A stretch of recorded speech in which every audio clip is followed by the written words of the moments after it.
นมัสสุรัตนตยัสสะขอความนอบน้อมของข้าพเจ้าจงมีแด่พระรัตนตรัยอภิวันทนาน้อมพระจอมไตรอันล้ำค่าพระพุทธาผู้โลกตั้งเป็นองค์แก้วหน่วยปฐมอภิวาทกราบก้มพระธรรมทรงผ่องใสเลิศวิไลงามงดดังสุรีแยงพื้นผู้เป็นพื้นนาบุญล้นพระสังโฆองค์เอกวันธนานกไหวขมาก้มกราบกรานขอถวายความเคารพพระเถรานุเถระเพื่อนสาธมิกทุกองค์ขอการกล่าวธรรมะขอความสุขความเจริญจงบังเกิดมีแก่ญาติธรรมเมื่อสุขุสุขนสเตโสชายติสุโร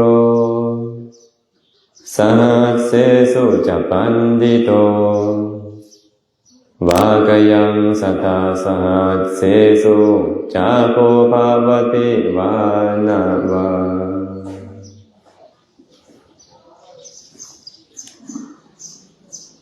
คันเป็นไปได้ง่ายๆรถคันนั้นก็ดีเรื่องตารถทิศทางว่าหรือรถไถง่ายกันนี้โชคนั่นบ่โลก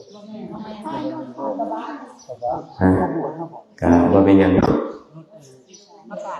ทำการฟังไปก่อนให้พอพระไปใหญ่รถมื้อนี้วันที่เท่าไหร่มื้อนี้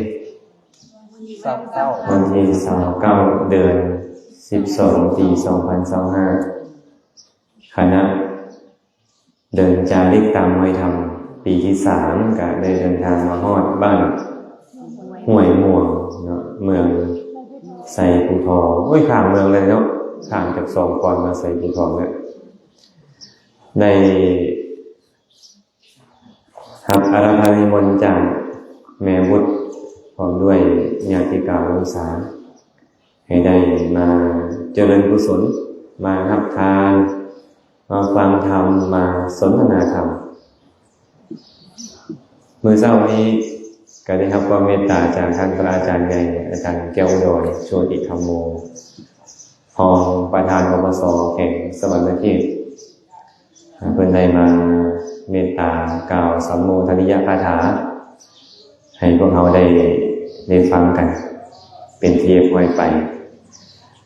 หลังจากสันพัตตาหารแล้วก็เป็นตาเพิ่มใจก็พอไม่ออกเลยเนาะเพื่อนบอกว่าบัณฑิตบ่อิ่มด้วยการฟังธรรม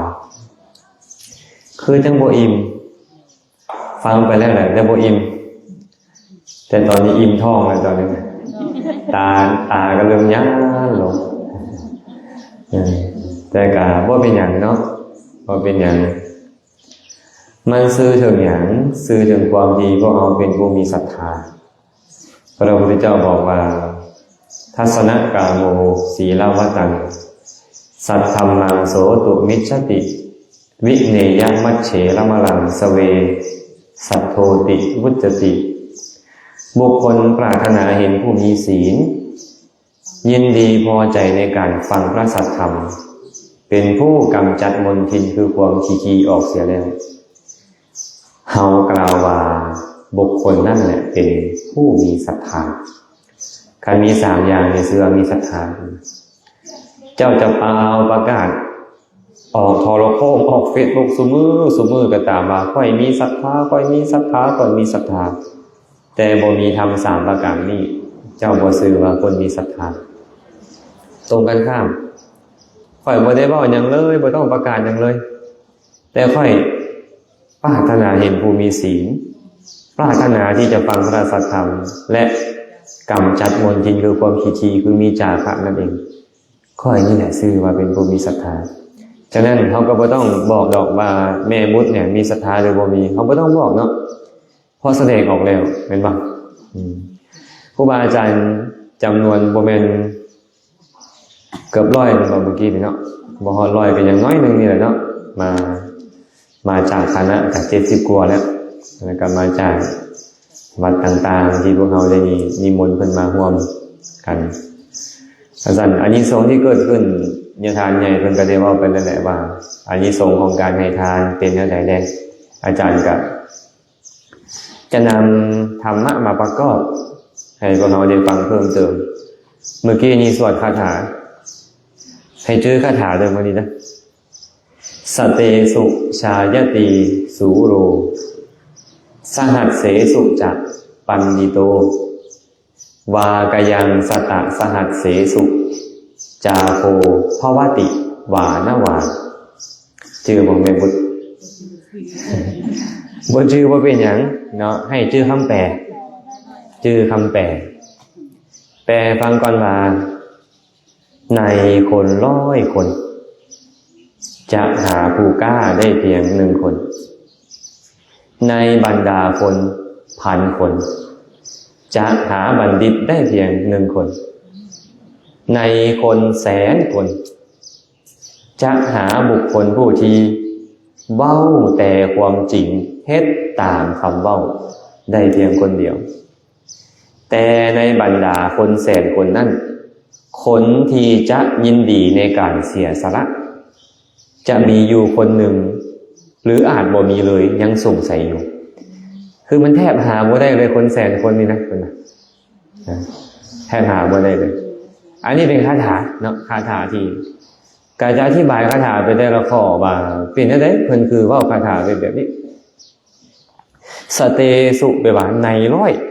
100ชายตีสูโรคนกล้าหาญเกิดขึ้นมาคนหนึ่งหรือมีอยู่คนหนึ่งในบรรดาคนเป็น100 คนนี่นะผู้จะมีจิตใจองอาจกล้าหาญมีแต่ผู้เดียวเห็นป่ะคันได้ผู้หนึ่งถือว่าดีแล้วใน100 คนหายากเนี่ยบ่เป็นไงเลย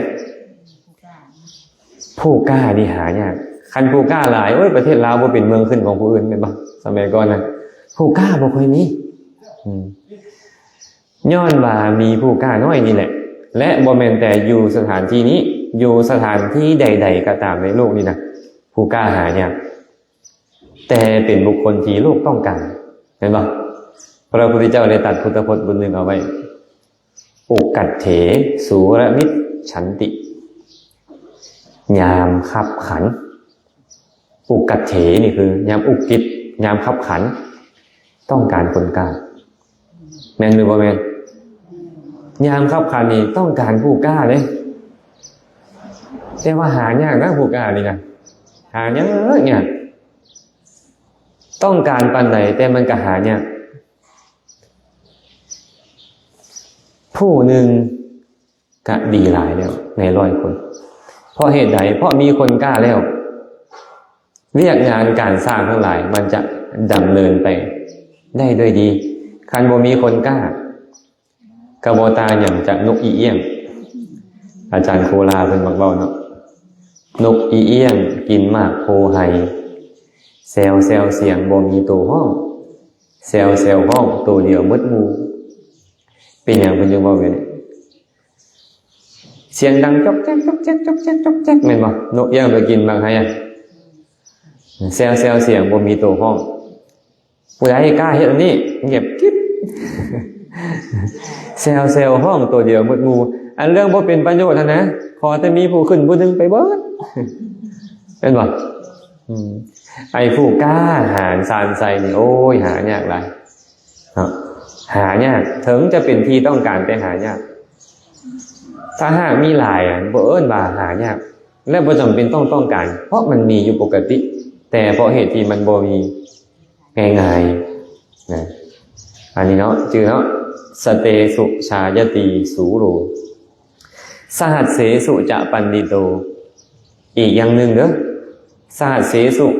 ในคน1,000 คนมันปันดิโตบัณฑิตชายตีเกิดขึ้นแต่ผู้เดียว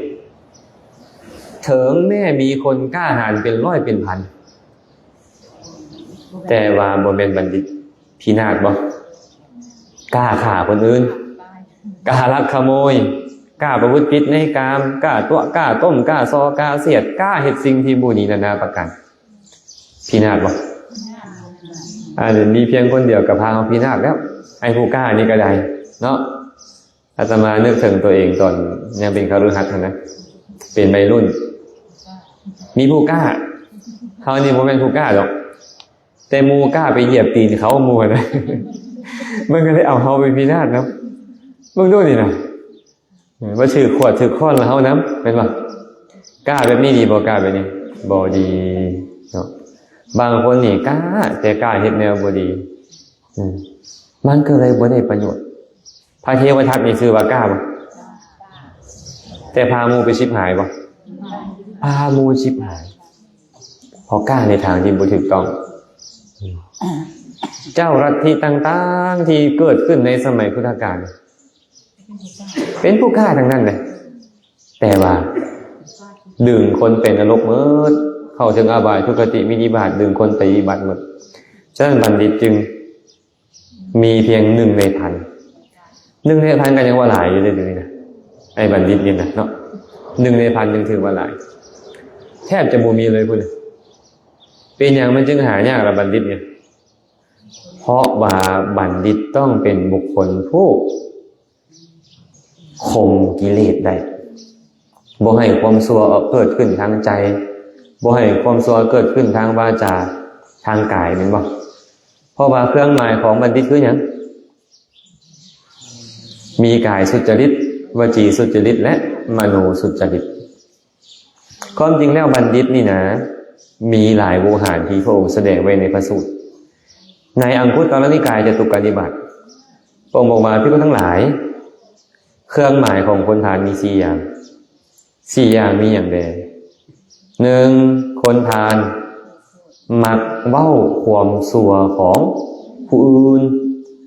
ถึงบ่ถูกถามก็เว้าบ่จำเป็นต้องกล่าวถึงถูกถามเลยเขายอมเว้าได้โดยพิสดารหมู่บ่คันถามนะยังอยากยกขี่พื้นผู้อื่นมาล้มให้ฟังเลยนะนี่นะแม่นบ่พิสดารอีกโอ้ยคันถามปึ๊บเลยนึงเรียบร้อยเลยเรื่อง30 ปีก่อนก็เอามาเว้าได้จื้อหมดนี่เครื่องหมายของคนพาลข้อแรกเนาะมักเว้าความบ่ดีของคนอื่นมักปกปิดความดีของคนอื่นถึงถูกถามกะเว้าแต่กะปิดกะปล่อยบ่เว้าได้หมดบ่จำเป็นต้องเว้าถึงการบ่ถูกถามเลยบาดความดีของหมู่เบิ่งบ่เห็นจักหน่อยเบิ่งบ่เห็นจักหน่อยเลยนี่เครื่องหมายของคนพาลเนาะ3มักเว้าความดีของตนบ่ถามก็เว้าเพิ่นนี่น่ะคันมีหมู่ถามเว้าโดยพิสดารเลยโอ้ยมื้อนั้นข่อยก็อันนี้มื้อนี้ข่อยก็อันนั้นเดือนนั้นข่อยก็อันนี้ปีนี้ข่อยก็อันนั้นโอ้ยหลายๆความดีของเพิ่นนี่น่ะหลายแสดงว่าความดีของตัวเองถือว่าเป็นคนพาลแน่นอนก็บ่แม่นเป็นนั้นทั้งหมดพระพุทธเจ้าก็เว้าความดีของเพิ่นแต่ว่าบุคคลบางคนนี่มักขึ้นกระทอยอตัวเองนะภาษาบ้านเฮาน่ะขึ้นกระทอยอตัวเองแต่เฮาก็บ่ได้หมายความว่าเฮาเว้าความดีตัวเองบ่ได้ก็เว้าได้นั่นแหละเว้าเพื่อให้คนอื่นได้คติเว้าเพื่อให้คนอื่นเนี่ยได้อนุโมทนานำอันนี้บ่ได้ผิดอีหยังบางอันคนพาลคืออยากอวดอ้างอยากโอ้โอเนาะแบบนั้นซื่อๆและมักปกปิดความชั่วของตนแต่ความบ่ดีของตัวเองบ่มีจักเม็ดดีเบิดนี่คนพาลเนาะนี่แหละเครื่องหมายของคนพาล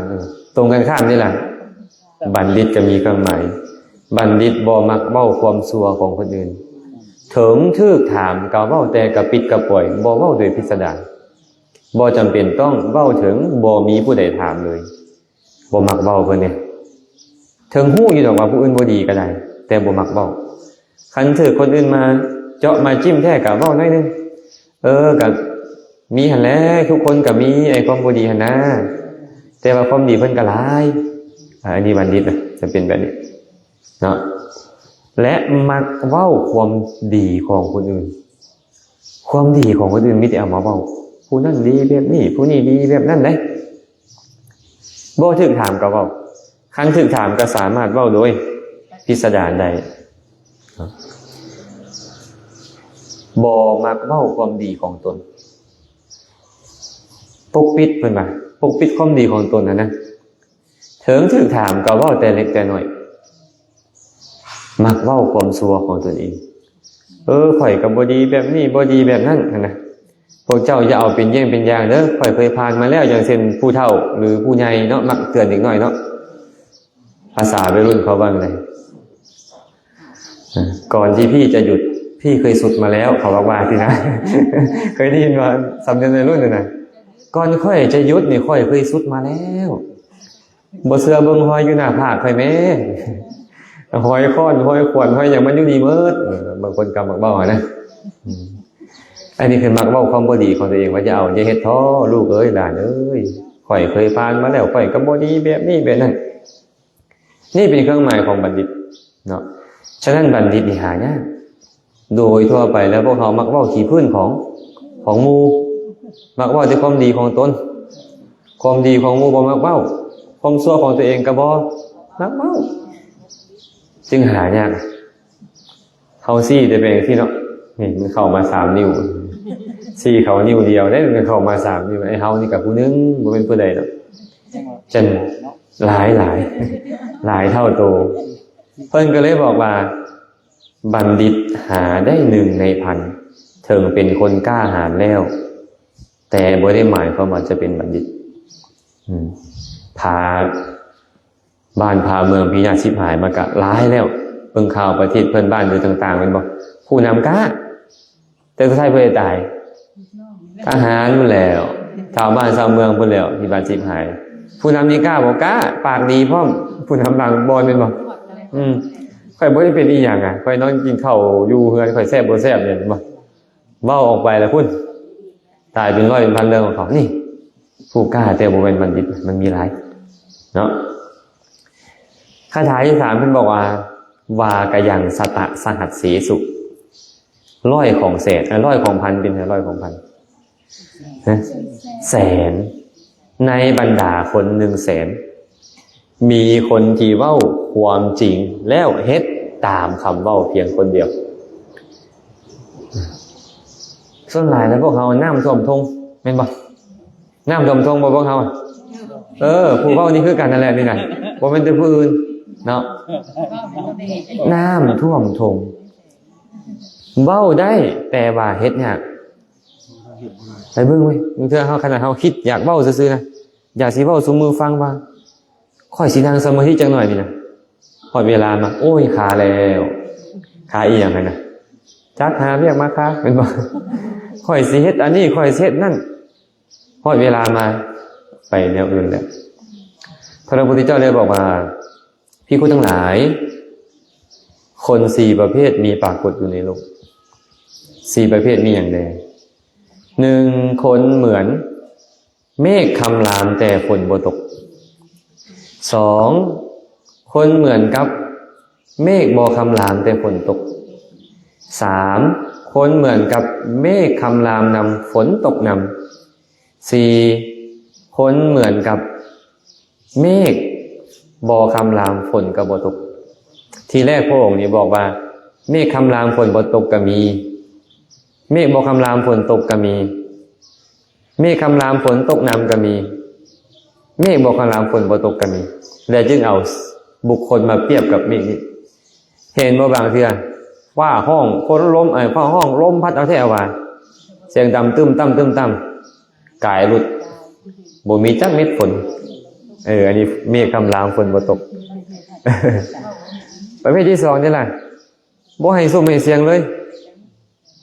ฮึมมาแล้วอันฝนนั่นน่ะบ่ให้ซุ่มให้เสียงก็เลยฮอดยามมันตกเลยมีบ่ไปนี่มีแต่บางเทื่อก็สมศักดิ์ศรีมันอีหลีเด้ห้องมาพร้อมมันก็กวดไปพร้อมเลยเฮือนไปหลายหลังบางเทื่อแม่นบ่จักฝนจักลมก็มีแท้แต่บางเทื่อก็แนวนี้เลยนี่เมฆบ่คำรามฝนบ่ตกแม่นบ่เนี่ยก็มีคนก็คือกันเป็นคนเปรียบเสมือนเมฆคำรามฝนบ่ตกเป็นจังได๋บุคคลบางคนในโลกนี้ดีแต่เว้าแต่บ่เฮ็ดตามคำที่เว้านี่แหละที่คุณทั้งหลายเอิ้นว่าคนเปรียบเสมือนเมฆคำรามฝนบ่ตกภาษาบ้านเฮาละน้ำท่วมทงเนาะโอ้ยเว้าเนี่ยจะแม่นดีจะแม่นคักไปเบิดคือเก่าบ่ได้เฮ็ดอีหยังดอกแต่เว้านี่แบบหลายโพดนะ ก็ง่ายก็คือเว้าหลายเฮ็ดน้อยหรือเว้าหลายบ่เฮ็ดนี่แหละมีคำรามคนบ่ตกสันใดคนบางคนในโลกนี้ก็ฉันประเภทที่สองนี่แหละที่คนทั้งหลายบุคคลเปรียบเสมือนเมฆบ่กำรามฝนตกเป็นอะไรบุคคลบางคนในโลกนี้บ่มักเว้าพอถึงเวลาก็เฮ็ดเลยนี่แหละบุคคลเปรียบเสมือนเมฆบ่กำรามแต่ฝนตกบ่เว้าหลายเรื่องเพิ่นเนี่ยฮอดยามเฮ็ดอะไรเฮ็ดรถบ่ต้องขี้คุยว่าครับฮอดยามละเฮ็ดมีอยู่เด้คนในโลกนี้กันเนาะแบบนี้มีแต่ค่อนข้างน้อยเนาะค่อนข้างน้อยแต่ก็มีประเภทที่สามนี่แหละคนที่เปรียบเสมือนเมฆคำรามนำฝนตกนำบุคคลบางคนในโลกนี้เว้าสิ่งใดก็ตามเฮ็ดตามสิ่งที่เว้านั้นนี่แหละเอิ้นว่าบุคคลเปรียบเสมือนเมฆคำรามนำฝนตกนำบางคนนี่เว้าอันใดละเฮ็ดบ่เว้าแล้วบ่เฮ็ดยังกะระยะต่างวะเทยะเว้าสิ่งใดขออภัย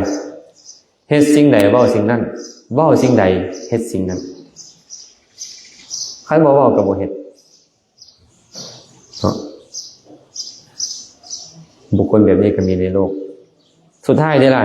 บุคคลเปรียบเสมือนเมฆบ่กำรามฝนบ่ตกบุคคลบางคนในโลกนี้เว้าก็บ่เว้าเฮ็ดก็บ่เฮ็ดขาขึ้นห้างเสียมวยเลยมีเนาะคนแบบนี้เนาะฉะนั้นคนประเภทที่หนึ่งหลายที่สุดเลยเว้าบ่เฮ็ดลองมาก็คือคนประเภทที่สี่บ่เว้าแล้วก็บ่เฮ็ดนำอีกประเภทหนึ่งก็คือประเภทที่สองเว้าบ่เว้าแต่เฮ็ดคนแบบนี้น้อยแต่ว่ายากที่สุดก็คือเว้าสิ่งใดเฮ็ดสิ่งนั้นหายากตอนมีศรัทธานี่เว้าอย่างหนึ่งที่บางเสือคนเนาะบาดตอนศรัทธาหายโอ้ยลุกก็ลุกบ่ขึ้นมันเป็นไปได้อีหลีเนาะเป็นอย่างพระพุทธเจ้าจึงเตือนนะอาภิทะเรทะกัลยาณีปาปาจิตตังนิวาระเยทันทังหิกะระโตปุญญังปาปัสสมิระมติมโนบุคคลควรเฝ้าคนขวยในคุณงามความดีควรห้ามจิตเสียจากบาปเพราะเมื่อเฮ็ดบุญซ่าใจจะน้อมไปในบาปก็นั่นนี่แหละตอนเว้ากับตอนเฮ็ดมันคนละตอนนะตอนเว้ายังมีศรัทธาแท้มาตอนสิเฮ็ดเนี่ยศรัทธามันหายบางเทื่อเลิกล่มไปเลยก็มีเนาะเคยมีโยมคนหนึ่งปวารณาอาจารย์เลย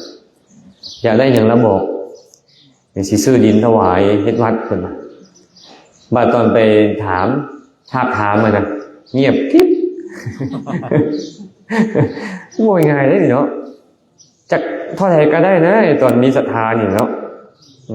เพิ่นจะบอกว่าศรัทธาสาธุปฏิทิตาศรัทธาตั้งมั่นแล้วเฮ็ดประโยชน์ทั้งหลายให้สำเร็จ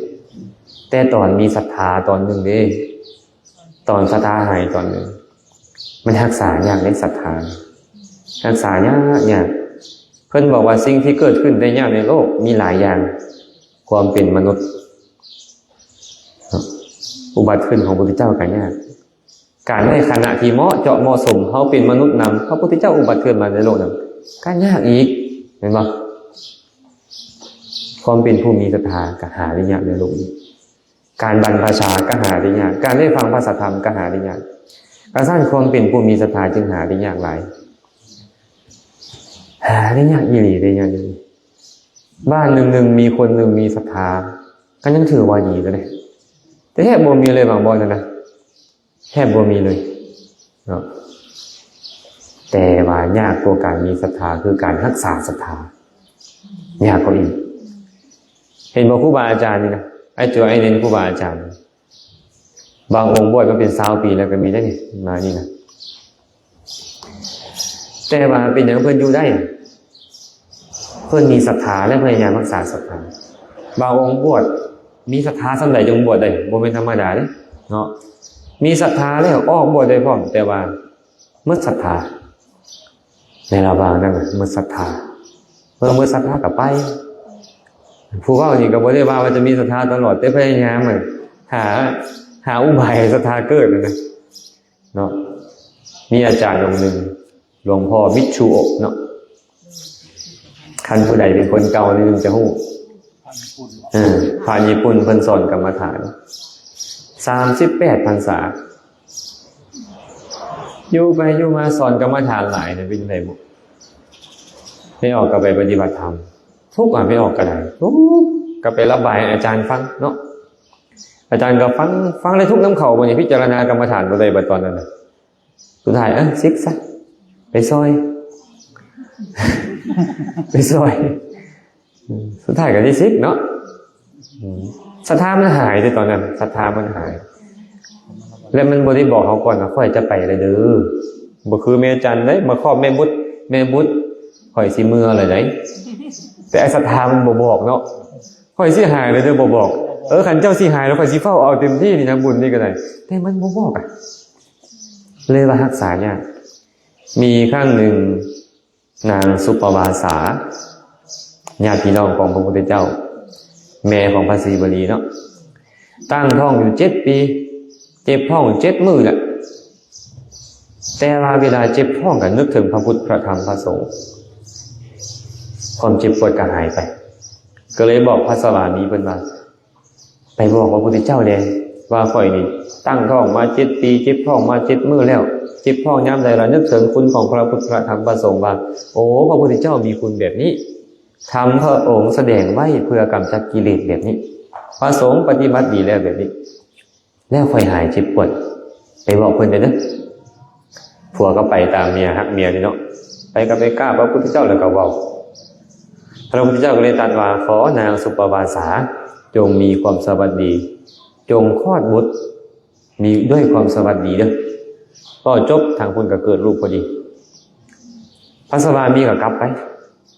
ไปฮอดเห็นเมียเกิดลูกเกิดความอัศจรรย์ใจป้าน่าอัศจรรย์แท้พระพุทธเจ้าเนี่ยน่าอัศจรรย์แท้เอาสินางสุปวาสาก็เว้าอีกไปบอกพระพุทธเจ้าคือเก่าเด้อว่านางสุปวาสานี่นะตั้งท้อง7 ปีเจ็บท้องเกิดลูก7 มื้อตอนนี้คลอดบุตรด้วยความสวัสดีแล้วให้พระองค์เนี่ยไปนิมนต์พระพุทธเจ้ามาสั่งอยู่เฮือนตลอด7 มื้ออยากถวายทานผัวก็ไปตามพระสวามีเพิ่นน่ะไปกล่าวเรื่องราวทั้งหมดให้พระพุทธเจ้าฟังแล้วก็บอกว่านางสุปวาสาขอนิมนต์พระพุทธเจ้าไปสั่งอยู่เฮือน7 มื้อเป็นปกติของพระพุทธเจ้าและกับพระสงฆ์หากรับกิจนิมนต์ผู้ใดแล้วก็จะบ่รับบนอื่นอีกแล้วนอกจากเคลียร์กันได้นะพระพุทธเจ้าก็เลยบอกพระโมคคัลลานะว่าโมคคัลลานะให้เจ้าไปลงกับอุบาสกผู้เป็นอุปถากเจ้าว่าเรือนมือนิมนต์ได้บ่นางสุปวาสานี่นะเจ็บท้องตั้งท้องมา7 ปีแล้วเจ็บท้องเกิดลูก7 มื้อแล้วตอนนี้เกิดลูกด้วยความสวัสดีแล้วอยากให้พระสงฆ์ไปรับทานตลอด7 มื้อให้อุบาสกผู้เป็นอุปถากเจ้าเลื่อนไปเป็นมื้อที่8ได้บ่พระโมคคัลลานะก็รับคำพระพุทธเจ้าก็เข้าไปหาอุบาสกตอนนี้นางสุปวาสาตั้งท้องมา7 ปีเจ็บท้องเกิดลูก7 มื้อคลอดลูกด้วยความสวัสดีแล้วนิมนต์พระพุทธเจ้าพร้อมด้วยพระสงฆ์ไปฉันอยู่เฮือนตลอด7 มื้อผ่าน7 มื้อไปเจ้าจังถวายทานได้บ่พระโมคคัลลานะเป็นไผเนาะผู้เลิศด้านความเป็นผู้มีฤทธิ์บ่จำเป็นเนาะบ่จำเป็นต้องเว้าถึงสมฤทธิ์นี่สมรสนั่นอันห้อยอยู่คอดอกเนาะแล้วก็บ่จำเป็นต้องเว้าถึงคาถาอาคมที่มีในโลกนี้ดอกบ่แค่คิดซื่อๆหั่นนะอีหยังก็ได้เกิดขึ้นจากความคิดของเพิ่นน่ะด้วยฤทธิ์ที่เอิ้นว่าอภิญญานี่นะอยากอธิษฐานแผ่นดินให้เป็นทองคำก็ได้แล้วบ่จำเป็นต้องเว้าถึงอย่างอื่นเห็นว่าตอนหนึ่งพระปิดินทวัชชะไปบิณฑบาตอยู่ตระกูลอุปถากก็ทุกเขาแล้วมีงานมหรสพครบกันนางน้อยๆลูกของตระกูลอุปถากเพิ่นละให้อยากได้เครื่องประดับมันน่ะเอาลูกคนอื่นเขาละมีเครื่องประดับหมดเนาะสร้อยคอบ่ต่างหูบ่พลักแขนบ่เขามีหมด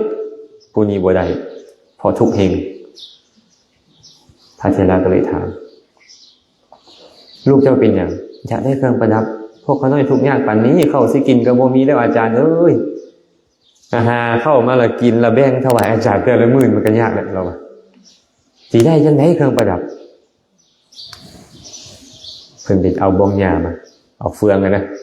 มาเกี่ยวเป็นบ่วงขอสิ่งนี้จงกลายเป็นทองคำไอ้เฟืองกลายเป็นทองคำด้วยแห่งอภิญญาจิตของเพิ่นนะเอาไปให้ลูกสาวเจ้าซะลูกน้อยก็เอาไปประดับแล้วก็ม้วนเลยเนาะม้วนไปม้วนมาทหารเห็นอ้าวคนทุกคนนี่ไปเอาทองคำมาจากไสเนี่ยเครื่องประดับขนาดเนี่ยจับเบิ่งแม่แล้วความสวยนะจับไปมอบให้พระราชาพระเจ้าพิมพิสารก็สั่งให้จับพ่อจับแม่มานำมันจับไปขังไว้มื้อต่อมาพระเถระกลับไปบิณฑบาตอีกบ่เห็นทั้งพ่อทั้งแม่ทั้งลูกเลยบัดนี้ก็เลยถามเพิ่นข้างๆโยมอุปถากเพิ่นไปใส่โอ้ยท่านอาจารย์นี่ก็เขาจับไปมื้อวานอยู่นี่เขาเนาะจับเรื่องอีหยังก็เรื่องเครื่องประดับนั่นแหละเพิ่นว่า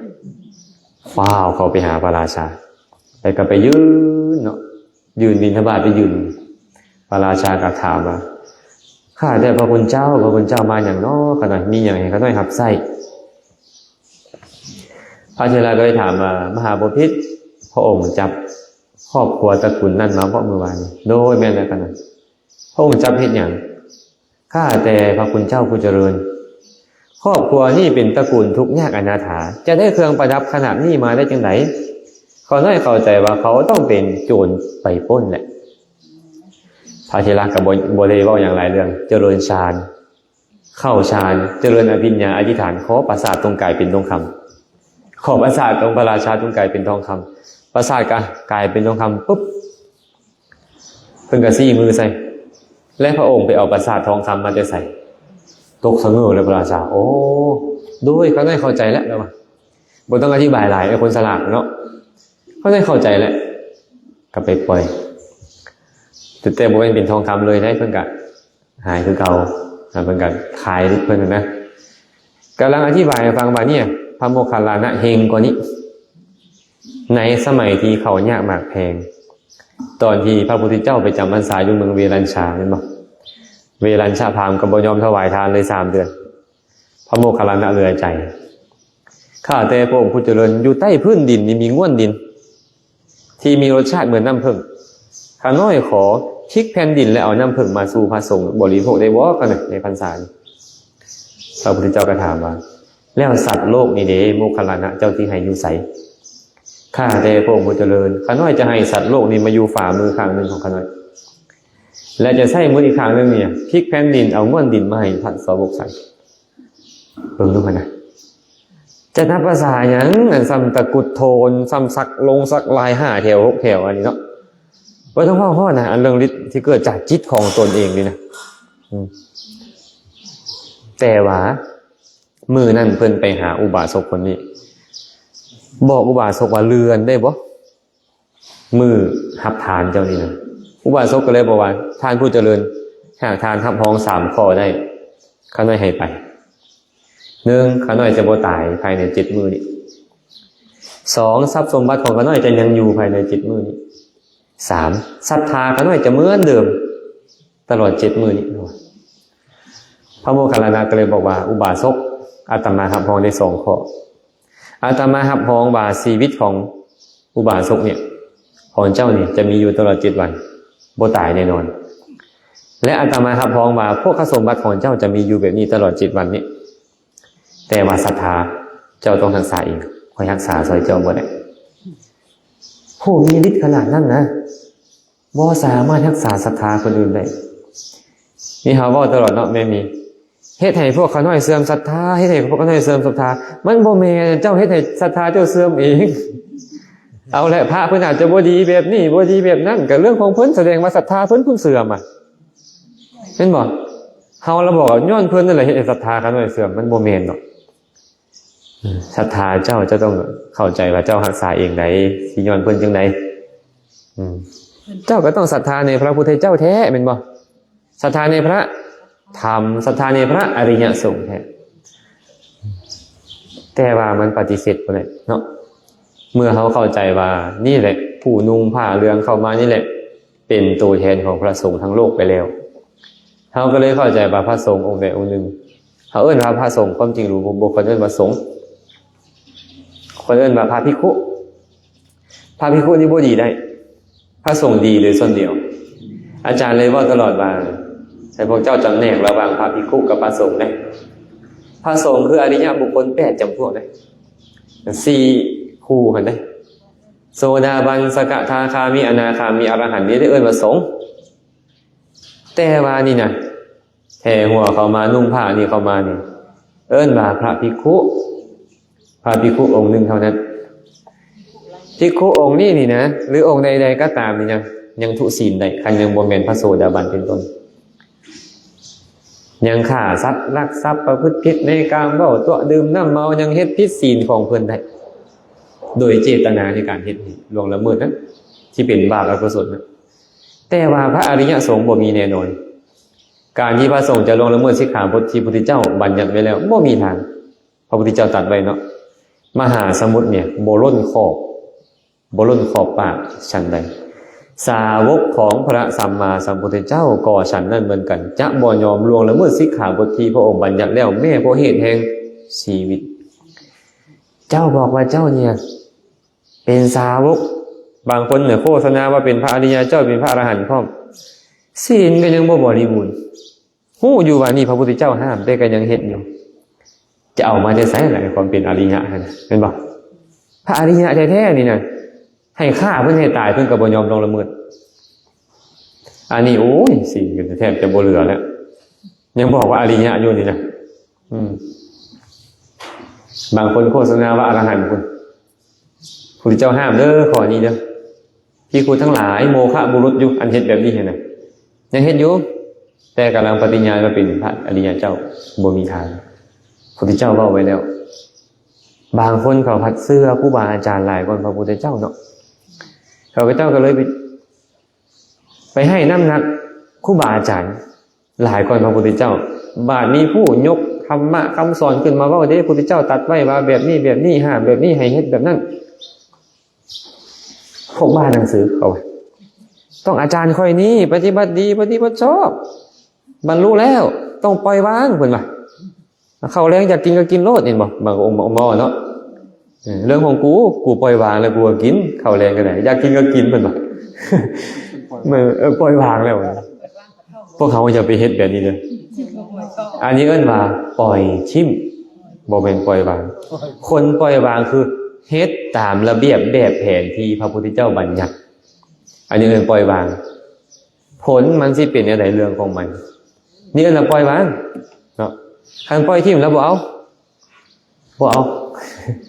ค่อยสิเฮ็ดตามใจค่อยนี่ตามใจแล้วบ่แม่นแล้วตามใจเอิ้นว่าปล่อยทิ่มอยากกินข้าวแรกนำใดล่ะกินก็บ่คักแล้วเนาะบ่คักนะฉะนั้นเนาะศรัทธานี่นะเกิดขึ้นได้ยากแต่รักษาได้ยากกว่าอีกนะตอนเฮามีศรัทธาเฮาเว้าจังได๋ก็ได้เบิดตอนศรัทธาหายเฮ็ดบ่ได้แล้วพวกเฮาเป็นอันนี้กันเบิดแม่นบ่พวกเฮาเป็นอันนี้กันเบิดได้จังโยมเพิ่นก็เลยเว้าไว้ในคาถานี้ว่าวากยังสตะสหัสสีสุคนจะเว้าแต่ความจริงจะเว้าอันใดแล้วเฮ็ดตามอันนั้นน่ะหาได้ยาก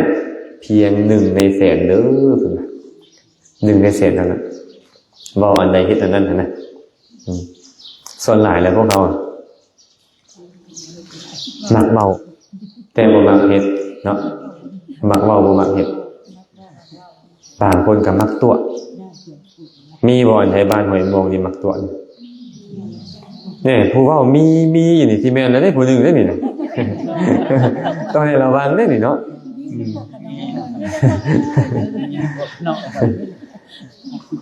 บ่แม่นแต่พวกเฮาดอกเนาะหลายๆคนก็ยังมีแม้แต่ครูบาอาจารย์บางครั้งมันยังพลาดไปก็มีแต่ต้องเว้าไว้ชื่อไว้นี่เด้อเฮาต้องชื่อไว้แบบนี้พระพุทธเจ้าบอกว่าบุคคลกล้าเว้าความบ่จริงทางที่ฮู้ตัวอยู่จะบ่เฮ็ดความชั่วอื่นบ่มีดอกคันตัวกะกล้าตัวแล้วนะสำคัญเจ้าเอาของสำลักขโมยบ่ต้องไปเว้าถึงดอกเห็นมั้ยคันซั่นเวลาเฮาพบคนเฮาต้องเลือกเบิ่งอยู่เนาะคันเว้าแนวนึงเฮ็ดแนวนึงโอ้ถอยได้ก็ดีได้ บ่แม่นว่าทิ่มดอกอยู่ห่างๆเด้ก็ดีบ่เฮ็ดกรรมชั่วอย่างอื่นเป็นบ่มีคนแบบนี้นะพระพุทธเจ้าเคยเว้ากับพระราหุลเข้าไปหาพระราหุลกับปูอาสนะไว้เตรียมน้ำล้างพระบาทไว้พระสัมมาสัมพุทธเจ้าเป็นฮอดกันเอาขันมาตักน้ำล้างพระบาทคว่ำภาชนะทิ่มขึ้นไปนั่งอาสนะพระราหุลก็มากราบราหุลเอ้ยเจ้าเห็นบ่ภาชนะที่ตถาคตคว่ำทิ่มนั่นนะโดยขนาดราหุลภาชนะที่คว่ำลงแล้วน้ำยอมอ้อไปหมดบ่มีเหลือบ่กลับคืนมาเลยแม่ฉันใดบุคคลกล่าวเท็จทางที่หู้ตัวอยู่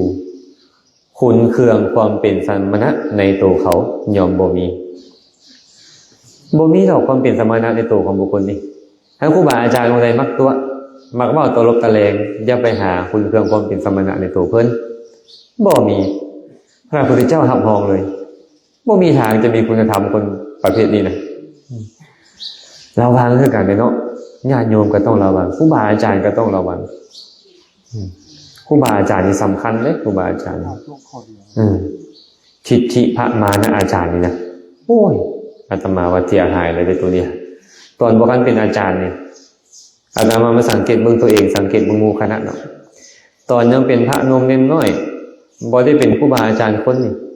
ข้อวัดดีความเคารพอ่อนน้อมต่อพระเถระเฮ็ดดีนะเว้าจาปราศัยอีหยังกับหมู่คณะนี่โอ้ยจังแม่นมีแต่ถ้อยคำที่เจริญใจพอหลายพรรษาขึ้นมานึงได้บัดนี้มีลูกศิษย์อุปถากลูกศิษย์เริ่มเฮ็ดให้หมด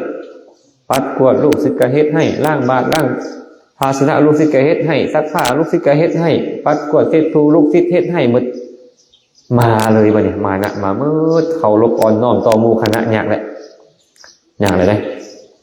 พอเป็นไปนั่นแหละเรื่องพอตัวกับตัวไปทิฏฐิพระมานะอาจารย์ขึ้นมาต้องระวังตัวนี้เนาะเราญาติโยมคือกันได้ญาติโยมคือกันพระพุทธเจ้าตรัสไว้แต่บ่เป็นเฮาเว้าขึ้นมาเองเนาะพระองค์บอกไว้อย่างซี่แหละคุณเคืองความเป็นสมณะบ่มีในคนผู้เว้าตัวทางที่หูราหุลสร้างต้นของพระราชาคือสร้างเซิร์ฟของพระราชาตราบใดก็ตามที่มันยังบ่เอางวงออกมาจากปากมันนี่นะตามนั้นมันยังบ่สามารถสละชีวิตได้เมื่อใดก็ตามมันเอางวงออกมาแล้วนี่นะแผ่เสียงไปแล้วนี่เวลานั้นมันจะบ่อะไรแม้กระทั่งชีวิตมันจะเฮ็ดได้หมดทุกอย่างกับข้าศึกของมันขึ้นมาฉันใดก็ฉันนั้นคันผู้ใดก็ตามกล้าตัวทั้งที่ฮู้อยู่จะบ่เฮ็ดกรรมชั่วอย่างอื่นบ่มีดอกลาเลยขึ้นมาหาได้ยากอยู่ได้คนแบบนี้เนาะการสร้างพวกเฮานี่นะอย่าเป็นกัลยาณมิตรที่ดีต่อกันอย่าให้มีคำตัวนี้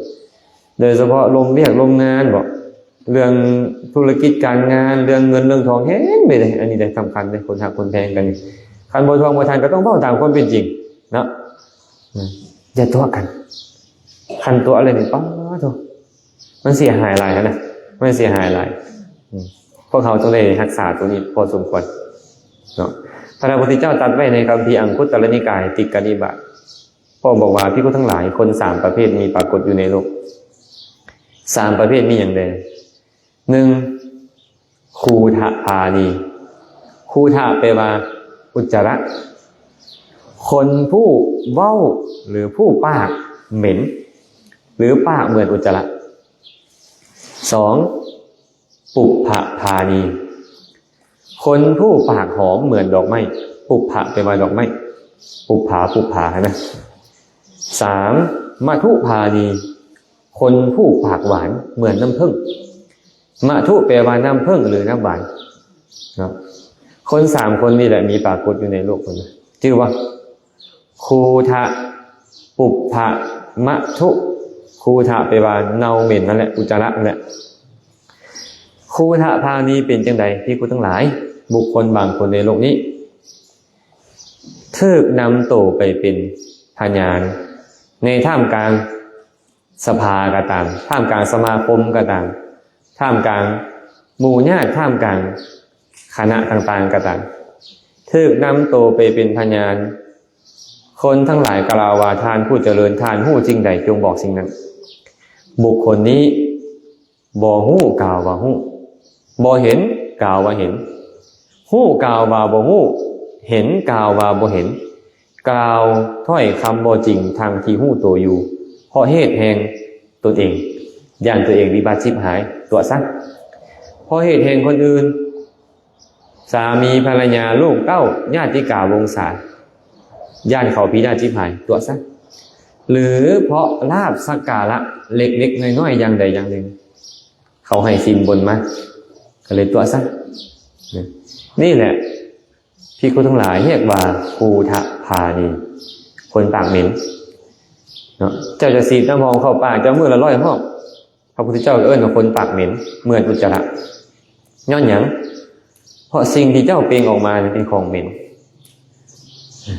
เป็นของเหม็นก็คือของที่มีโทษมันจะพาเจ้าเข้าถึงอบายทุกขติวินิบาตครับเอิ้นว่าภูทะพานีที่คุณทั้งหลายปุพพานีเป็นแนวใดบุคคลบางคนในโลกนี้ถูกนำตัวไปในท่ามกลางสภาท่ามกลางสมาคมท่ามกลางพวกกษัตริย์พวกใครวดีมหาศาลเป็นต้นกระตังนำไปสู่โฮงสู่ศาลเพื่อเป็นพยานคนทั้งหลายกล่าวว่าท่านผู้เจริญทานหู้สิ่งใดจงกล่าวอย่างนั้นบุคคลนี้หู้กล่าวว่าหู้เห็นกล่าวว่าเห็นบ่ฮู้กล่าวว่าบ่ฮู้บ่เห็นกล่าวว่าบ่เห็นบ่กล่าวเท็จทางที่ฮู้ตัวอยู่เพราะเหตุแห่งตัวเองเพราะเหตุแห่งคนอื่นหรือเพราะเหตุแห่งลาภสักการะอย่างใดอย่างหนึ่งเล็กๆน้อยๆนี่แหละที่คนทั้งหลายเรียกว่าปุพพพานีคนไหนว่าจะความจริงก็เป็นคนปากหอมบริสิทธิ์น้ำหอมบ่แปลงฟันมาหลายมื้อแล้วแหละบางคนแต่ก็เอิ้นว่าคนปากหอมพอคำว่ามันหอมคำจริงเนี่ยมันหอมหวนบ่เป็นหอมแต่อยู่นี่เด้เพิ่นน่ะลอยไปถึงเทวโลกพระพุทธเจ้าเลยบอกว่ายาติเทเวสุอุตตโมมันเป็นกินที่สูงสุดลอยไปฮอดเทวโลกพรหมโลกพุ่นไอ้กินของสัจจะคนเว้าแต่ความจริงนี่นะคนมีศีลมีธรรมนี่นะกินเขาลอยไปฮอดเทวโลกบ่ใช่แปลงฟันไปมันก็ไปอันนี้เป็นกินศีลกินธรรมบ่เป็นกินปากเลยเนาะสุดท้ายไม่ยังล่ะมัทธุพานีเป็นแนวใดที่คุณทั้งหลายบุคคลบางคนในโลกนี้บ่เว้าคำหยาบคายๆบ่เว้าถ้อยคำเสียดแทงจิตใจของคนอื่นคำใดเป็นคำเว้าที่มวลหูสระสลวยเป็นถ้อยคำของชาวเมืองเขากล่าวแต่ถ้อยคำเสียดนั้นนี่แหละเรียกว่ามัทธุพานีมวลจ้อยบางคนนะโดยเฉพาะเสียงสวรรค์นี่เนาะคือสิดาบ่เป็นเขาว่าไล่หมาบุลงเฮือนอันนี้อาตมาฟังเขาเจ้ามาเดินเซมันมาลงดอกครับว่าต้องไล่ไปปากเซลงไปปากเซนี่เนาะสวรรค์เขียนเสียงยืนเนาะเสียงมวลนะบางคนนี่เสียงมวลแต่มวลตัวได้บ่มวลตัวก็มีเนาะมวลตัวก็มีเลยบางคนนี่เว้าความจริงแต่ห้วนเหลือเกินคืออาตมานี่ก็พูดอย่างเดียวนี่เว้าห้วนเกินไปคำเว้าก็เลยบ่ค่อยสระสลวยบ่ค่อยมวลคือมวลนะบ่ห้วนภาษาเขาเจ้ามักว่าขวนพาซากฟันไปเบิดสับแปลกกันนะมันเป็นความจริงแบบนี้ก็ต้องเว้าแบบนี้แต่ว่าถ้อยคำบ่ค่อยมวลปานใดมันก็เลยอาจจะสร้างโทษในบางประการแต่พระพุทธเจ้าก็เอิ้นมาปุพพพานีอยู่ผู้เว้าหอมอยู่ขั้นเป็นไปได้ก็หอมบานซะเนาะเมนบานนี่เอาบ่เมนบานเนี่ยบ่คักปานใดเนาะคักแต่ตอนบานนั่นแหละแต่ตอนเมนนี่บ่คักกระทั่งพวกเราก็เลยต้องพยายามเว้าแต่ถ้อยคำที่หอมๆคือความจริงเอาแล้วมันยังบ่หวานก็ต้องค่อยเติมเข้าไปเทื่อนี้มันยังห้วนๆอยู่ยังขวัญพาซากอยู่รอบใหม่ก็เอาเติมหวานเขาเทื่อละน้อยนะก็ต้องฝึกเบิดเนาะแต่ดันฝึกขวัญพาซากมาดนแล้วนี่นะถ้าจังใดดีนี่นะคนมาบอกว่าโอ้ยอาจารย์แซมคือเว้าแบบนี้เบิ่งแม่อาจารย์องค์นั้นเพิ่นเทศม่วนกับเพิ่นจริตเพิ่นแบบนั้นแต่ข่อยมันบ่แม่นแบบนั้นสิข่อยว่ามันม่วนนี่รับเบิดทางหลังนี่ขนาดว่าบ่ม่วนปานนี้ก็ยังรับเนาะไม่ออกแบบเนาะเป็นบ่ นี่พระพุทธเจ้าตำหนิเนาะเหมือนกับอุจจาระคำเว้าของเจ้าจะเว้าดี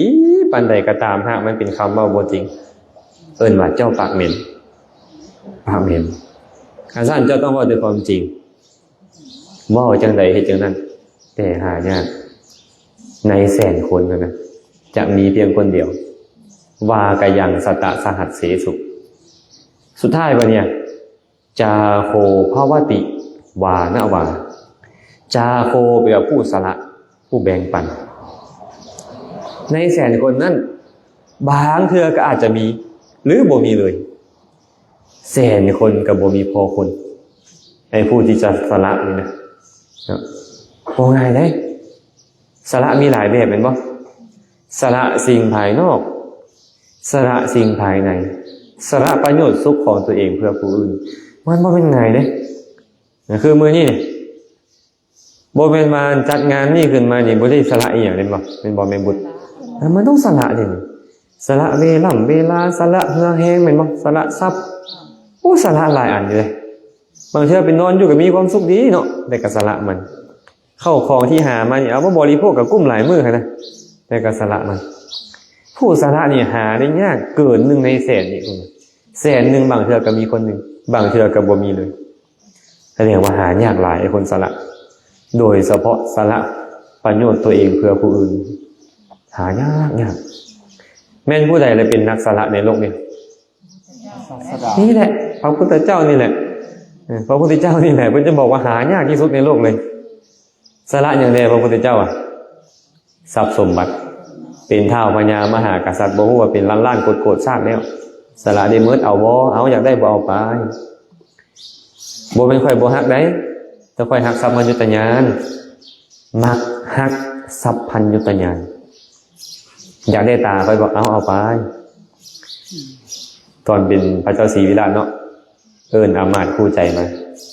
สหายเอาตาค่อยออกมาแต่เราบ่เจาะเราเอายาทาป้ายวันนึงตาสวดออกมาเลยยานั่นเจ็บปวดทรมานข้าแต่มหาราชเอากลับไปเป็นคือเก่าก็ได้เขาต้องเฮ็ดได้บ่แม่นเรื่องของเจ้าหน้าที่เจ้าเอาออกมาป้ายยาบาทที่2ตาหลุดออกจากเบ้าเลยบัดเนี่ยหลุดออกจากเบ้าเลยได้แต่ว่ายังคาอยู่ปากเบ้ามหาราชขอพระองค์อย่าให้พระเนตรเลยการจะเฮ็ดพระเนตรให้เข้าไปเป็นปกติเป็นหน้าที่ของเขาหน่อยเขาเฮ็ดได้บ่แม่นเรื่องของเจ้าใจสิขาดและอันเจ็บปวดนี่นะเจ้ามีหน้าที่เอาออกมาป้ายยาบาทที่3ขาดปุ๊ดออกมาเลยห้อยอยู่บัดนี้มหาราชข้าน้อยสามารถเฮ็ดให้กลับเป็นปกติได้มันห้อยอยู่ที่เลยตานี่นะบ่แม่นเรื่องของเจ้าหน้าที่เจ้าคือเอาออกมาให้ค่อยหมอก็ใส่มือซ้ายจับดวงตาใส่มือขวาจับมีดตัดเส้นเอ็นตานี่ออกมาวางไว้ในมือพระโพธิสัตว์ดวงตานี่นะค่อยบ่ได้เกลียดชังจักหน่อยเลยดวงตาจะบ่เป็นที่ฮักของค่อยก็บ่แม่นเลยแต่ค่อยหักสัพพัญญุตญาณยิ่งกว่าสิ่งใดในโลกค่อยจึงให้ดวงตานี้มอบไปในมือของพราหมณ์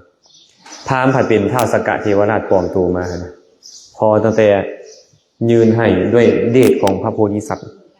เอาไปซุบเข้าตาของพราหมณ์เมื่อไงเห็นเลยทันทีความจริงแล้วเขาเป็นท้าวสักกะเทวราชบ่เป็นคนตาบอดแท้แม่นอยากรู้ว่าต้องการเป็นท้าวสักกะหรือต้องการอีหยังหรือว่าเว้าได้เฮ็ดได้บ่พอเพิ่นอธิษฐานไว้แล้วน่ะสาธุเด้อเพิ่นบอกออกมานะถ้าหากว่าค่อยนี่ให้ทานทุกอย่างมาหมดแล้วภายนอกนี่มื้อนี้ถ้าหากเป็นไปได้ขอจงมีคนมาขออวัยวะภายในค่อยซักค่อยให้สิ่งภายนอกมาหมดแล้วเลียวเบิ่งจนที่บ่เห็นแล้วว่าสิ่งใดที่ค่อยบ่เคยให้เลยแต่ค่อยอยากให้สิ่งภายในท้าวสักกะก็เลยลงมาเฮ็ดมาลองใจนะเจ้าขอข้างเดียวแต่ค่อยให้2ข้างแล้วขอข้างเดียวได้พระโพธิสัตว์นี่เอาออกมาอีกข้างนึงมอบให้สละราชสมบัติให้อามาตย์ขอแค่ตูบน้อยหลังนึงกับทางไปอาบน้ำทางไปทายพอแล้วสุดท้ายท้าวสักกะเทวราชก็ลงไปหาทั้งที่เพิ่นตาบอดนั่นแหละเจ้าสร้างดวงตานี่บ่เจ้าต้องการอีหยังจังให้ดวงตานี่นะ อยากได้บุตรภรรยาแว่นแค่นความเป็นใหญ่บอกพระโพธิสัตว์ก็บอกว่าค่อยบ่ต้องการบุตรบ่ต้องการภรรยาบ่ต้องการแว่นแค่นและค่อยบ่ได้เกลียดสังตาของค่อยฮักยิ่งกว่าอีหยังที่ดวงตาแต่ว่าสิ่งที่ค่อยฮักยิ่งกว่านั่นคือสัพพัญญุตญาณค่อยจึงสละดวงตาสัพพัญญุตญาณนี่เอามาเฮ็ดหยังวิจัยธรรมเนาะคันมีสัพพัญญุตญาณจังค่อยสามารถค้นคว้าธรรมะนี่มาสอนแต่ละคนแต่ละกลุ่มให้เข้าใจธรรมะได้สัพพัญญุตญาณแปลว่าญาณผู้ทุกสิ่งทุกอย่างบ่มีเหลืออยากได้ซ้ำนี่นะต้องการหัวใจค่อยเอามาเอาต้องการเลือดจากลำคอค่อยเอามีดมากรีดให้เลยเอาเนื้อมาตรงเอาไปกินต้องการนี่อย่างจากค่อยเอารถค่อยขอแค่สัพพัญญุตญาณนี่บุคคลผู้สละมันยากเอาละยากแค่ยากบ้างในโลกเนี่ยบุคคลแบบนี้นะมีคนเดียวในโลกและบางครั้งบางคราวบางสมัยเท่านั้นจึงมีบานี่บ่เอาหลายขนาดนั้นซะเอาอยู่ร่วมกันดีนะคนที่จะสละเรื่องราวเล็กน้อยนี่นะบ่จำเป็นต้องสนะมูหรอกขอแค่มูมีความสุขก็พอมันยากเลยได้นี่เลยแม่แต่ผัวกับเมียนี่ต้องการอาสนะกันเป็นบ่เป็นของ บางเช่นค่อยต้องถือทั้งที่พิษนี่จะขอถึกนะเดี๋ยวนี้นะเทียงกันเอาเป็นเอาตายเป็นบ่มีบ่เนี่ยสละสามีเขาก็เริ่มสละยากแล้วเขาเนาะเอาแล้วเข้าของภายนอกนี่บางทีเขาสละได้เอาสละเข้าน้ำมันยากได้แต่ว่าเฮ็ดได้สละขาพรทอนสบายสละที่อยู่อาศัยสละของภายนอกนี่ยากแล้วแต่ยังเฮ็ดได้สละอวัยวะภายในเฮ็ดยากกว่าแต่หลายๆคนสละได้เนาะหลายๆคนสละได้บางทีนี่เนี่ยมันต้องสละแม้กระทั่งชีวิตมันยากยิ่งเกินแต่มีบางคนสละได้เนาะแต่ไอ้สละยากกว่าเข้าของภายนอกอวัยวะและชีวิตก็คือกิเลสมันเนี่ยสละกิเลสนี่มันยากไม่เอาเลยฮู้อยู่ว่ามันบ่ดีแต่ว่าค่อยปล่อยมันบ่ได้อย่างเนี้ยฮู้เมิดว่าโกรธบ่ดีโลภบ่ดีหลงบ่ดีอิจฉาโมบ่ดีขี้ที่บ่ดีถือเนื้อถือโตบ่ดีแข่งได้แข่งดีบ่ดีขี้ข้านนี่มันบ่ดีนั่งสมาธิมื้อจักชั่วโมงแทบจะบ่มีเลยทั้งที่ฮู้ว่ามันดีไอ้การนั่งสมาธินี่เนี่ยไอ้ขี้ข้านนี่มันบ่ดีแต่ว่ามันสละเนี่ยไอ้การสละกิเลสนี่มันจะยากกว่าหันอีกเนาะสิสละเข้าของต้องสละกิเลสแม่นบ่แม่นหรือบ่แม่นสละความขี้ถี่ได้สละความห่วงแหนได้บางเทื่อตัวเองต้องมีความสุขเพราะสิ่งนี้สละทิ้งไปบ่ให้กิเลสไปยึดในความสุขให้ผู้อื่นได้ประโยชน์จากตัวเองคันในครอบครัวใดมีคนแบบนี้อยู่เจริญคันบ้านใดมีคนแบบนี้อยู่เจริญคันเมืองใดมีคนแบบนี้อยู่เป็นผู้นำแด่เจริญแขกใดประเทศใดมีคนแบบนี้อยู่เจริญแต่ปัญหาเนี่ยมันแทบจะบ่มีเป็นอย่างไรแสนนึงนี่มีผู้นึงหรือบ่มีแทบจะหาบ่ได้แล้วเป็นยังสงสัยอยู่ได้ว่ามีหรือบ่อาจจะมีหรือบ่มีเลยเป็นว่าจาโคภวติมีอยู่วานะวาหรือว่าบ่มีเลยเป็นบ่มีเลยหรือว่าบ่มีเลยนี่แหละมันหายากอีกอาจจะซึ่งเป็นแสนก็หาบ่ได้พอคนเป็นว่าเขาบ่อยากฝึกให้เขาเป็นผู้หนึ่งบอกเขาต้องอยากฝึกเนาะคนฝึกให้เขาเป็นผู้หนึ่งนี่มันหายากเนี่ยและบุคคลแบบนี้นี่นะมันจะเฮ็ดหมู่คณะให้พาสุขความแต่มันยากถ้าบ่ยากลองไปยังไอ้ตัวน้อยเบิ่งเด้อสละความเจ็บปวดที่ทางให้ญาติโยมเขาเห็นแล้วเขามีความสุขใจเขาได้บุญน่ะนะลองเบิ่งเด้อเดี๋ยวเห็นมักหินยามมาเมื่อเช้านี่ก็เห็นเหยือกแล้วบ่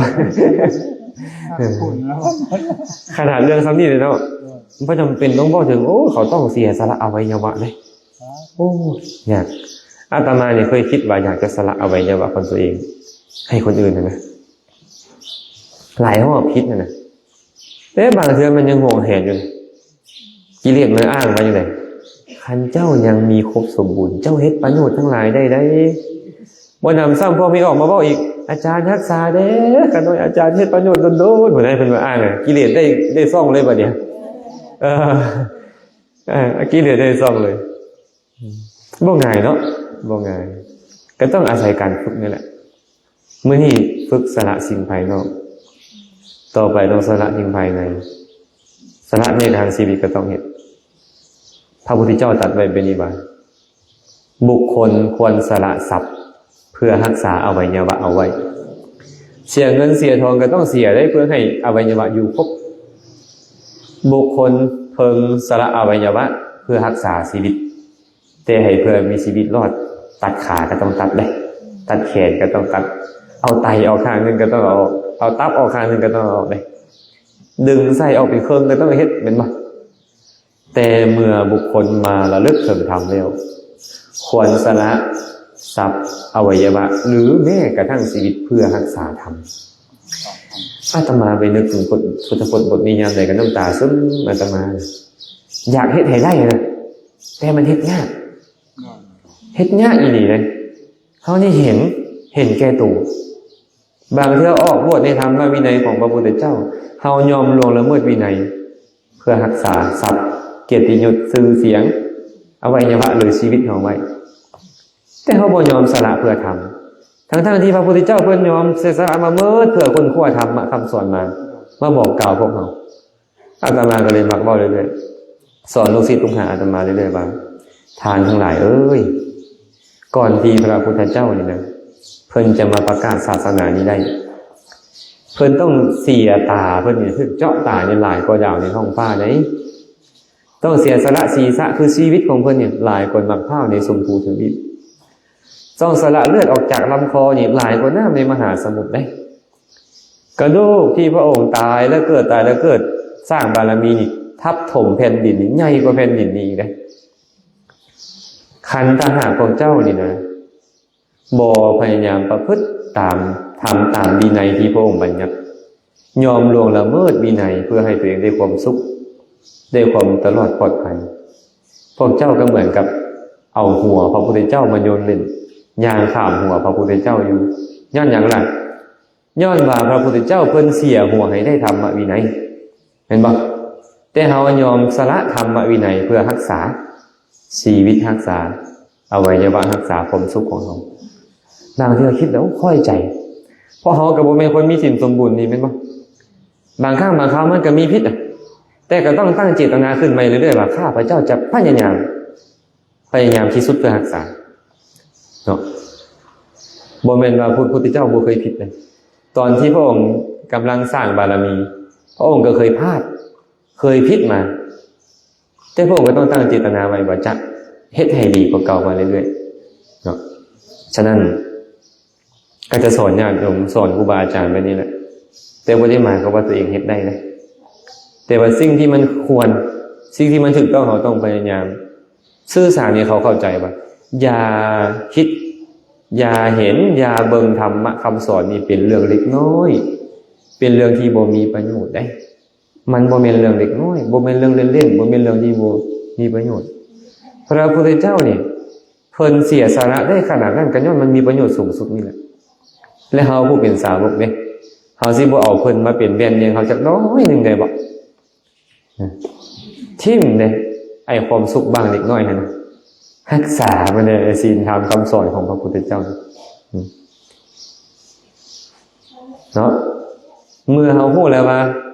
บุคคลผู้จาคะผู้สละได้นี่หายากค่อยก็ต้องเป็นผู้หนึ่งผู้หายากจะใส่สิ่งที่ค่อยมีอยู่นี่เฮ็ดประโยชน์ให้สูงสุดเฮ็ดประโยชน์ให้สูงสุดมีคาถาหนึ่งเป็นเว้าไว้ดีอันนี้แปลเป็นภาษาลาวเลยหูของทานผู้ประเสริฐบ่ได้มีไว้เพื่อใส่ตั้งหูมือของทานผู้ประเสริฐบ่ได้มีไว้เพื่อใส่ประลักแขนทางกายของทานผู้ประเสริฐบ่ได้มีไว้เพื่อรูปทาด้วยกระแจะจวนจันทร์ คันถ้าหากมีหูไว้เพียงใส่ตั้งหูให้ประโยชน์หลายฟังธรรมใส่หูนี่ฟังธรรมฟังสิ่งที่เป็นประโยชน์หากมีมือนี่เพื่อมาใส่ประลักแขนให้ประโยชน์หลายขึ้นต้องใส่มือนี่หยิบจับสิ่งอื่นๆให้กับคนอื่นได้และถ้ามีทางกายมาเพื่อไล่ทากระเจาะจนจันมันก็ให้ประโยชน์ทางกายของทานผู้ประเสริฐจึงบ่ได้มีไว้เพื่อไล่ทากระเจาะจนจันต้องมีไว้เพื่อที่จะเฮ็ดประโยชน์สุขให้เกิดขึ้นกับมหาชนนี่เอิ้นว่าทางกายของทานผู้ประเสริฐนี่คือทางกายของพวกเขานี่มันบ่เนาตอนนี้มันก็เนาตอนใหม่เป็นบอกไม่เอาคงตอนนี้ถือมีดหมอมันก็บ่คันเนาหมอมียาดีไปหาคลินิกคนเด้อคนนี้หมอดีแต่ว่าสุดท้ายแล้วมันต้องเน่าเปื่อยเป็นธรรมดามันต้องเน่าเลยมันบ่เน่าจนมาเหยียบที่หินคมๆนี่มันก็จะเน่าจนอย่างอื่นมันจะแตกทำลายไปเห็นไหมและมันจะบ่มีประโยชน์ในที่สุดเมื่อวิญญาณออกจากทางกายแล้วให้ประโยชน์เป็นบ่พระพุทธเจ้าตรัสไว้อย่างไรไหนชื่อได้บ่อันเวลาเขาไปฟังมันสักอนิจจานะอาจิรังวัตยังกายโยปะทวิงอาทิเสสติชุดโธอเปตะวิญญาโนนิรัตถังวะกาลิงคะลังโบดนเนาะอาจิรังวัตะนี่แปลโบดนเนาะอายังกายโยทางกายนี้อเปตะวิญญาโนเมื่อวิญญาณปราศจากไปแล้วปะทวิงอาทิเศษสตินอนทับอยู่เทิงแผ่นดิน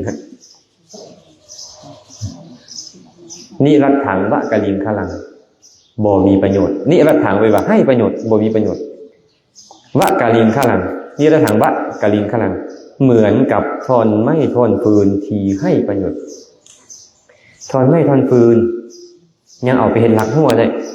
เฮ็ดขาเตียงขาตั้งได้ดังฟืนดังไฟให้ความอบอุ่นเนาะหุงหาเข้าปลาอาหารได้ทางกายนี่นะมันให้ประโยชน์ยิ่งกว่าหันอีกแล้วนะมีแต่คนเบะซุบใส่ปิดดังใส่เมินหน้านี้โดยที่สุดแม้แต่ทางกายของคนที่ตัวเองฮักเอาเทเอาวาก็มีในเนี้ยเดียวกันนี้ว่าจำเป็นต้องบอกถึงทางกายคนอื่นฉะนั้นทางกายของทานผู้ประเสริฐจึงมีไว้เพื่อประโยชน์แก่มหาชนสละท่องคำนี้ว่าสละเวลามันคิดอยากเอาเปรียบมู่ขึ้นมาสละเพื่อประโยชน์เขาอยากข่มเหงมู่ขึ้นมาสละเพื่อประโยชน์เขาอยากฆ่าอยากแกงอยากลักขโมยอยากตัวอยากซอยอยากเสียขึ้นมาสละให้เขาได้ประโยชน์สุขจากเขาบ่โดนเท่ากับต้องทิ่มทางกายนี่แหละคันแบบนี้มาเกิดขึ้นในใจรู้นี่กุศลมันบ่เกิดมันสิไปไสเห็นบ่แต่กันยาก